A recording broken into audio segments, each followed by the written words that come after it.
Sejam todos bem-vindos ao canal Evangelho As Boas Novas de Deus. E hoje eu quero falar sobre o Centro Espírita e a minha primeira participação, não foi a primeira, mas eu queria descrever uma reunião no Centro Espírita a partir do panorama do que é o Centro Espírita, né? E do que acontece na reunião, né? Principalmente você que é cristão ou de outra religião, né, que nunca adentrou a um centro espírita ou não conhece, não sabe o que acontece lá, né? Então, assim, em aula de campo, né, pesquisa de campo, nesse caso, né, agora eu estou entrando. Por quê? Vou explicar por quê. O cientista da religião, ele tem acesso ao conteúdo teórico. O que eu estou querendo dizer? Ele tem acesso a toda a biografia para você conseguir estudar a religião, seja ela qual for. E a gente tem acesso a essa biografia, a parte teórica, né? Para a gente entender a religião, como a religião funciona e a sua abrangência. No entanto, o que o cientista da religião, no meu caso, o que eu compreendi? O que eu vi, né? Que existe muitas vezes uma descrição, né?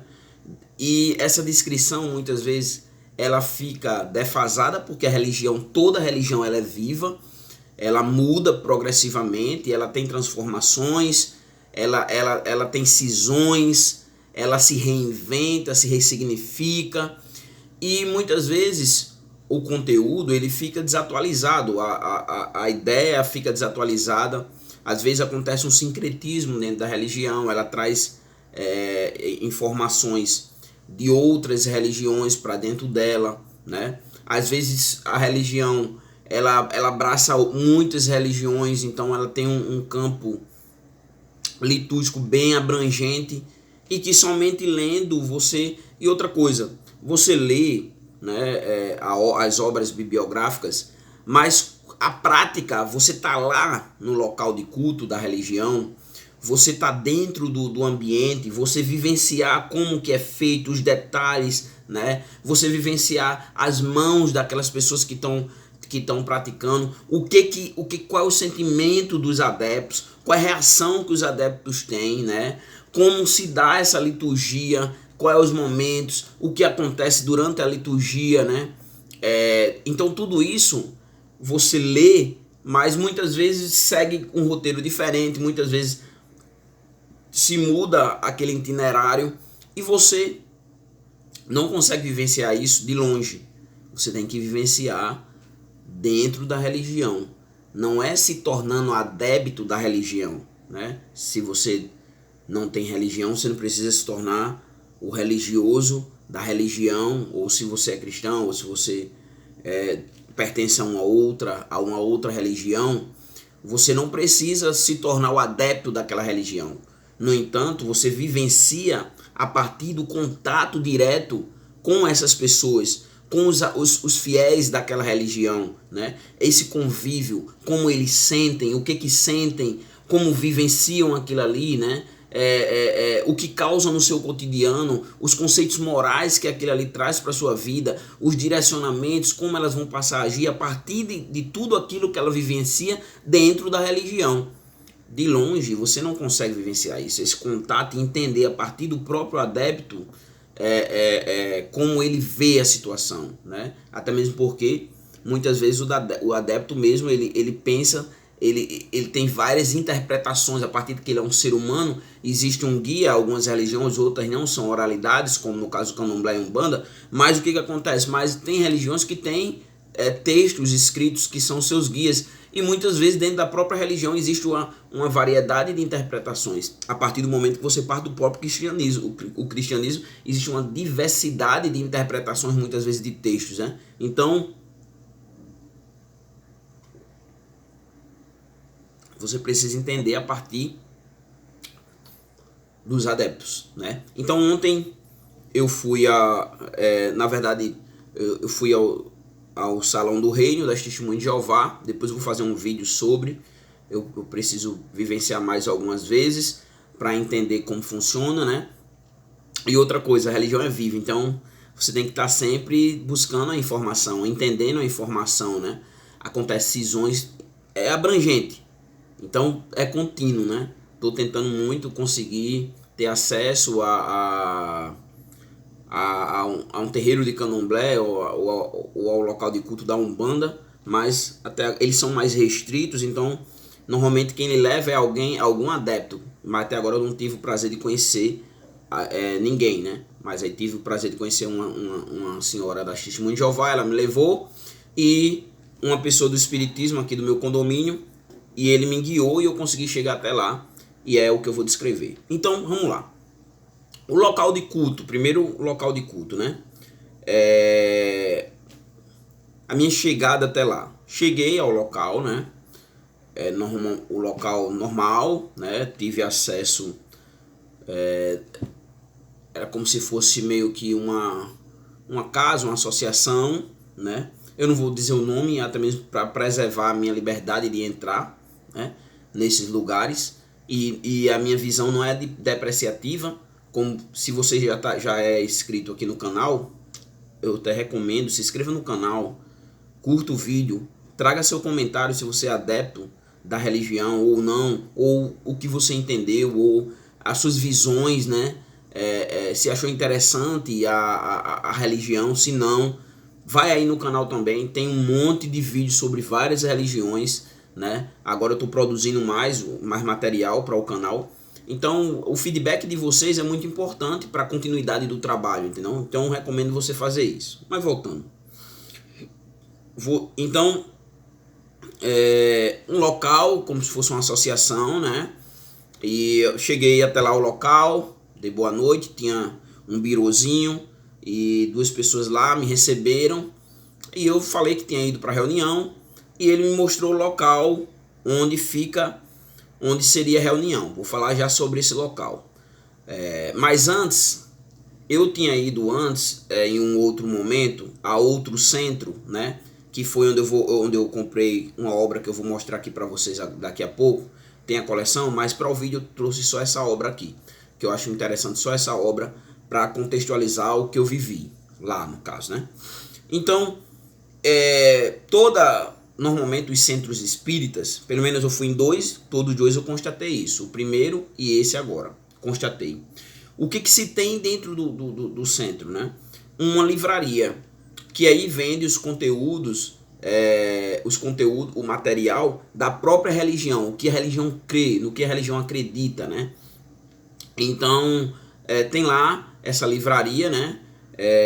Onde você pode ter acesso aos materiais direto da religião, né? E aí eu até me lembrei ontem, quando eu estava pensando sobre isso, que a presbiteriana também agora, a presbiteriana que eu fui aqui perto, a Filadélfia, também vende livros dentro da própria igreja. E eu me lembro também uma vez que eu fui à Igreja Universal, e lá também vende livros da igreja, vende os livros também, tem uma livraria dentro da igreja. Então, quem copiou quem, não sei, se alguém copiou alguém. Na Assembleia de Deus, no caso onde eu me congrego, ainda não tem, né? Ainda não tem, mas é algo interessante a ser pesquisado. Então, tem essa livraria, entrei lá, tinha algumas pessoas. Normalmente a receptividade dentro do espiritismo é boa, porque é um dos caminhos do rompimento das reencarnação, rumo a se tornar um espírito perfeito, digamos assim, né? A evoluir, a sua evolução. Então eles tratam bem, fui bem tratado em todos os momentos, né? E o que acontece, né? Então passei por essa livraria, olhei lá os materiais, né? Apesar que achei um pouco salgado os livros. Normalmente eu comprei pela Amazon, então achei um pouco salgado. Mas também não fiz comparação quando cheguei em casa dos livros, né? Então o que acontece? Que inclusive eu comprei um livro, A Doutrina Espírita. Quando eu chegar eu vou aqui apresentar para vocês. E cheguei ao local da reunião. O local ele parece com uma igreja, bem parecido.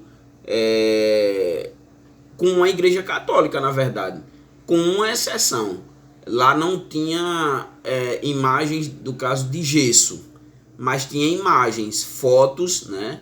Eu acho que eu me deparei com umas 3 ou 4 imagens dentro do local de culto, da reunião. Imagem, fotos, né? Meio que parecido, um parecia meio que um budista, né? Um budista meditando. Aí tinha uma foto de uma senhora no fundo do púlpito ali, por exemplo, assim, né? Para você que é adepto do cristianismo entender, do púlpito tinha uma foto, uma imagem na lateral de uma cachoeira, outra imagem assim como se estivesse levando para o céu, e no próprio e cadeiras, bastante cadeiras, não era banco, era cadeiras, estavam distanciados por causa do Covid ainda, né? Então as cadeiras estavam distanciadas, tinha álcool para você, na entrada tinha álcool para você se prevenir, né, no caso, higienizar, né, evitar de tanto transmitir como pegar o Covid. E deixa eu ver o que eu mais posso dizer a vocês do local. Sim, lá no púlpito tinha 3 mesas, três mesas com 3 cadeiras. Tinha uma pessoa fixa com um violão para o louvor, e do lado esquerdo tinha um local de púlpito, onde era o púlpito onde o orador faria a sua oratória, né? A sua exposição, poderíamos dizer assim, para aqueles que compreendem o que eu estou falando. No entanto, não foi feito dele. Ele fez a exposição do local onde ele estava sentado. Eram dois homens, né? E uma mulher que faria o louvor. Deixa eu ver se eu tenho mais alguma informação para descrever para vocês. O público, mais mulheres. O público era mais mulheres.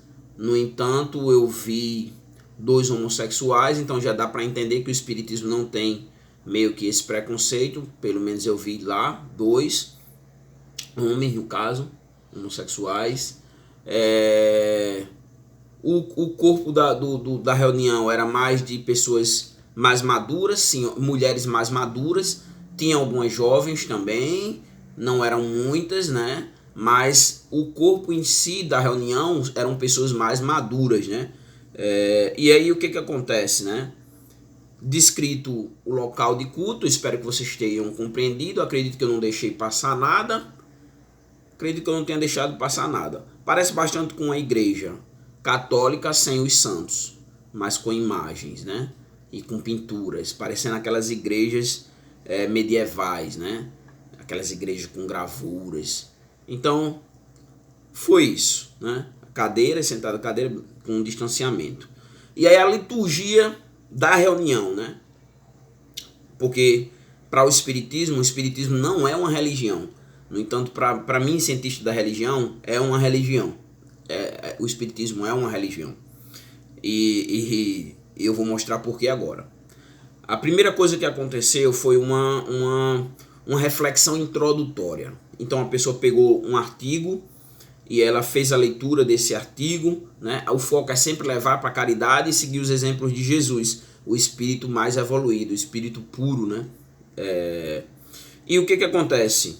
Ele fez essa reflexão introdutória em torno ali de, não sei se deu 10 minutos, e após essa reflexão introdutória teve uma prece, uma espécie de oração.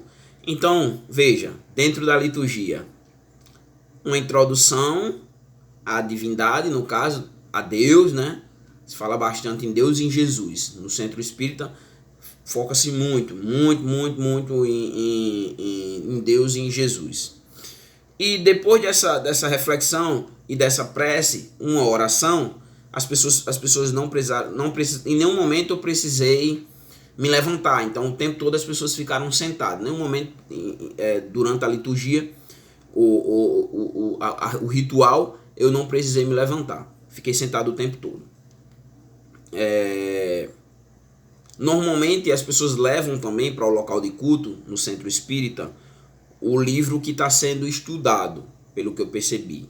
Que nesse caso lá era esse aqui, do Allan Kardec. O Evangelho segundo o Espiritismo, né? Eles não gostam que diga que é segundo Allan Kardec, mas segundo a doutrina espírita, que para o Espiritismo é a terceira revelação, né? Primeira revelação Deus deu a primeira revelação a Moisés, né? A segunda revelação Deus deu a Jesus, e ao próprio Jesus Deus fez o anúncio da terceira revelação, que seria o Espiritismo, né? Que Jesus iria e enviaria o Espiritismo, que seria a terceira revelação, né? O Espiritismo, né? E Jesus, ele é um espírito superior, né? Ele não é o Filho de Deus, como você que é cristão está acostumado, mas ele é um espírito superior que está além de tudo, né? Ele já era um espírito evoluído, então ele soube lidar com todas as situações, né? E o espírito, ele deve se espelhar, no caso, nos conceitos morais de Jesus. Então, depois da prece, né? Uma oração, o louvor. Então veja que existe uma liturgia, né? Existe um ritual. Fica claro, né, que o Espiritismo é uma religião. O Espiritismo é uma religião. Não ora a Deus, né? Ora a Deus, né? Então, como que não é uma religião? Enfim, vamos voltar para cá. Após isso, após o louvor, né? E aí, o que acontece? Vai haver a exposição, né? Aqui eu estou me confundindo se o louvor ele veio antes da prece, mas segue mais ou menos esse itinerário. Que eu não pude levar caneta, né? Que eu tô lá ainda não criou vínculo, então soaria estranho, entendeu? Assim como não levei também caneta nem papel para testemunho de Jeová, mas depois de um tempo, claro que eu vou levar, e aí eu vou fazer as anotações, fica mais claro, para não ter tudo na mente. A memória, ela é falha, como vocês estão percebendo. Então o que acontece? Depois vai haver uma exposição. Eles estudaram, na verdade, o preleitor, se é que eu posso chamar assim, né? Ele apresentou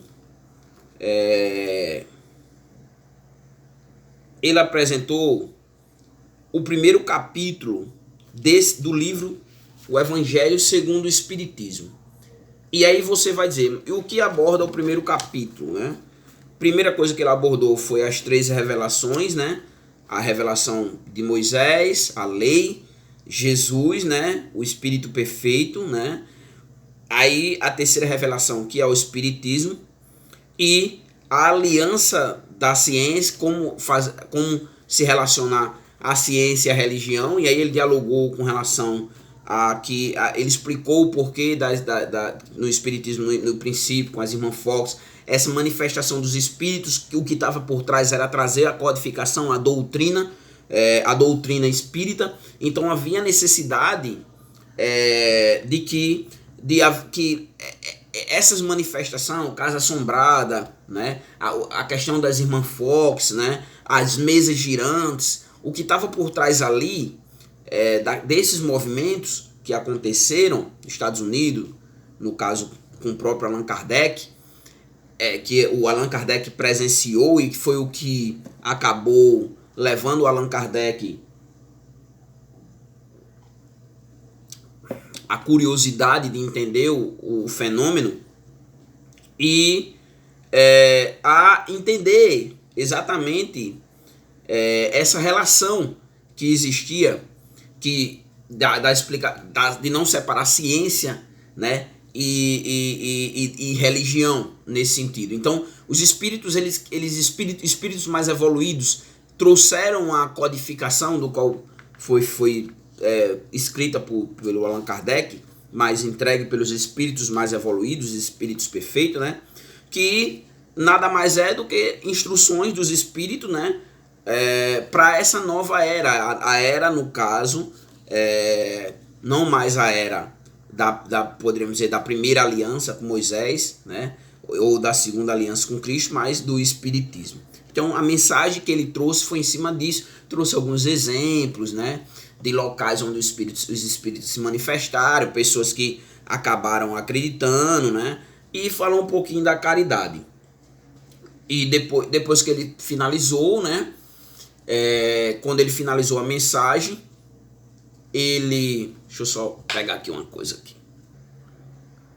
Quando ele, no caso, finalizou a mensagem, né? A mensagem a exposição desse capítulo do Evangelho segundo Allan Kardec. Então, houve uma prece, né, de encerramento, a prece para encerrar a reunião, ou poderíamos dizer o culto, né? E aí vem uma parte bem interessante, né, muito interessante, dentro do Espiritismo, que é os passes. Eu vou explicar isso para vocês, os passes, né? Terminou a reunião, depois da exposição, uma prece, né? Uma oração, poderíamos dizer assim, escrever de uma forma mais real. E aí o que acontece? Se faz filas, 3 filas, né? E agora chegou a hora de tomar os passes. O que seriam esses passes, né? Existem pessoas que são qualificadas, né, para tá fazendo esses passes, né? Então, as pessoas do centro, essas pessoas são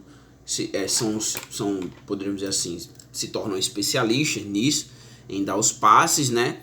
E o que seria esses passes, né? Como que é feito esses passes, né? Primeiro, o passe, de uma forma bem simples, é a transferência de fluidos, né? O que acontece? A pessoa que vai dar os passes, né? Outra coisa, quem dá o passe a pessoa que vai dar o passe, a pessoa vai sentar na cadeira, né? Ela senta na cadeira, e aí até eu esqueci o nome dele agora, mas ele é bem conhecido, tanto quanto o Chico Xavier. Ele explicou como se dá os passes. Então, o passe, você vai ser essa transferência de fluidos, né? E aí, o que acontece? A pessoa, vou mostrar aqui, né? Vem sobre você com as mãos e sem encostar.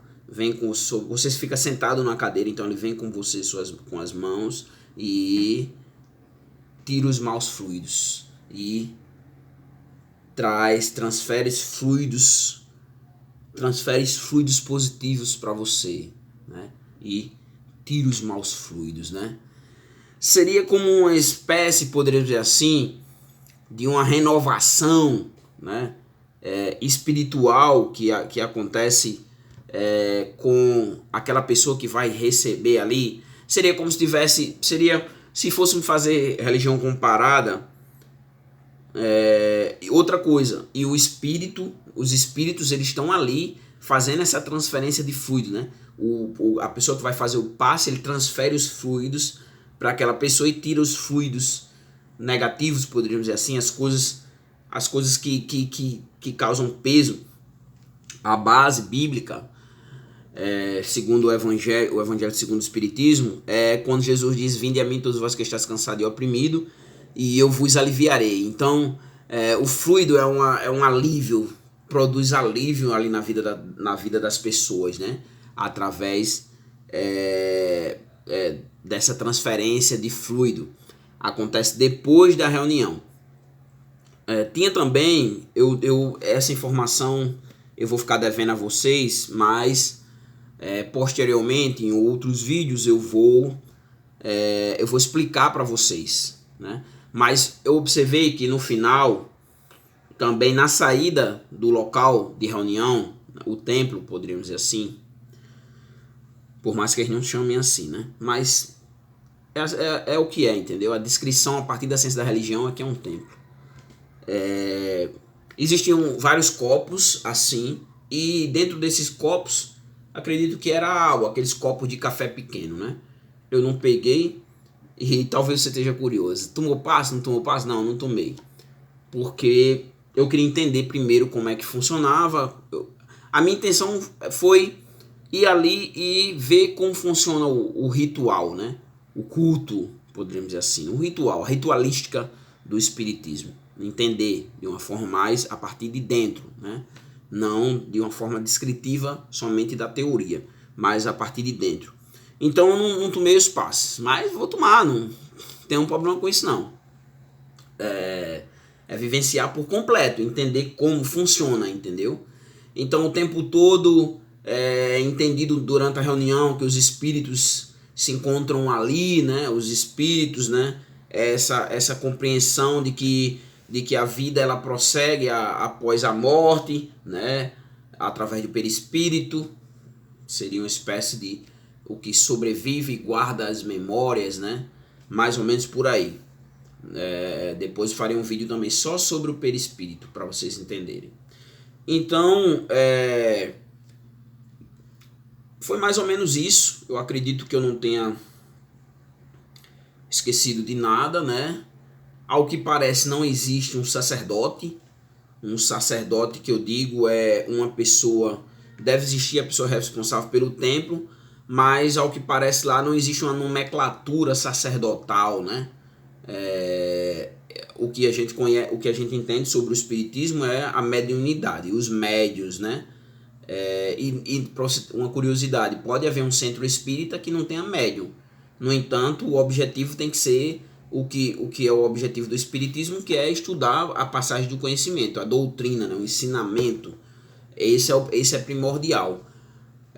Mas, no entanto, o que acontece? Não foi a pessoa que era uma jovem, não se dá o nome de levita, né? A partir da concepção judaica, e não tem uma bênção final, como no caso do cristianismo, a bênção apostólica. Deixa eu ver aqui mais, se eu poderia trazer mais uma informação. Como eu não fiquei esperando os passos, porque vamos dizer que o tempo que demora um passo, 1 minuto, 2 minutos para cada passo. Então, assim, como eu acho que tinha mais de 40 pessoas no local lá da reunião, daria mais de 40 minutos só ali para tomar passe, né? Então eu não esperei, eu vim embora, né? Depois, posteriormente, farei isso. Ficarei lá até todo mundo tomar passe e vou ser o último para entender, né? Como funciona de uma forma mais vivencial, né? Aí você que é cristão, irmão, abala a sua fé? Não, tranquilo. Dormiu bem do mesmo jeito. Porque eu tô lá como cientista da religião. Eu tô lá para absorver o que a religião é e descrever a religião a partir da ciência da religião. Não de uma forma apologética, não vou combater aqui, né, nenhum erro, né, que é verdade ou que é mentira, mas o que é o espiritismo e o que o espiritismo acredita. Para finalizar o vídeo, eu recomendo você ir lá, também eu fiz 2 vídeos panorâmicos sobre o espiritismo, então eu recomendo você assistir eles para você se inteirar melhor, entender melhor, e progressivamente irei trabalhar mais, irei trabalhando gradualmente mais sobre o espiritismo, né? Tem 2 vídeos também sobre o Allan Kardec que eu gravei, a primeira parte dele como acadêmico e o seu início no espiritismo. Então vai lá e dá uma olhada, se inscreve no canal se você não é inscrito no canal e dá aí o seu like se gostou ou não gostou, e acrescenta algum comentário e compartilha, deixa aí também nos comentários alguma coisa que você acha interessante, que gostaria que eu falasse. Então é isso, pessoal, espero que vocês tenham gostado do vídeo, né? E até o próximo vídeo.